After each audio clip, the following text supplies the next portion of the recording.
Kikubor ka Batesi TV. Lawan Rashapi taka Frank Motors. Visit Frank Motors or call 7045207973.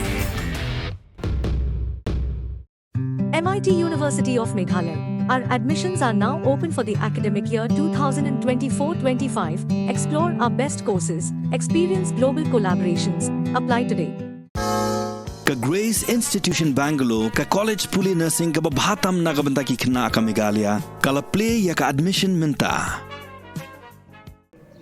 Artli kali red ki badeiru ki kali shiman but ko kali bolero camper ki bajupenan kam diginaw tray janga Joint Stock Industrial Association Vuzros Denny ki badeiru ka company ki barang pentre ka surok nonston wa kaji kala ingkhong hakasta arpanyo trek juliu arajar phosao hagajaga sa janginaw tray ka ni company latway tang nonston west khasi hills strength Takum gajingat ho jo manager ka company ulang bakani kala chia ha ka por ka masaw ba jemen step ha ka ba kala shiyo sngo tan gajing pa chuki kali kala sha wyangding but ulo ongru bikla don ki nong tre ki bla pentip sha u pasa kowe ka kali ko shilum ka ban ha ka surok nong stan mo karwan hajan gajing king kenro kala sha wyangding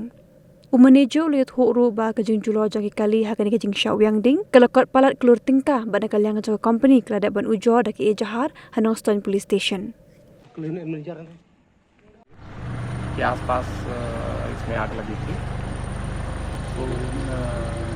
हमारा एक साइट पर एक स्वेटर भी जला दिए थे तो साइट से फ़ोन आया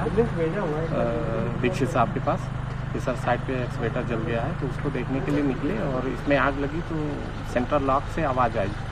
तो बाहर निकल के देखे तो आग जली थी फिर हम लोग मिलकर सब लोगों ने बुझाया सारे स्टाफ जितने रिपोर्ट दिखाते भी वहीं से आ रही वहाँ गए CCTV कैमरा लगे थे उसमें दिखे हैं लेकिन पहचान में नहीं है नहीं जलते हुए देखा जलाते हुए आग लग गई थी तो जलते हुए देखा गया साइड में भी सुना है मशीन साइड में एक मशीन जला कौन सा मशीन एक्सवेटर है जो मिट्टी कटिंग का काम करता है बड़ा मशीन आटे में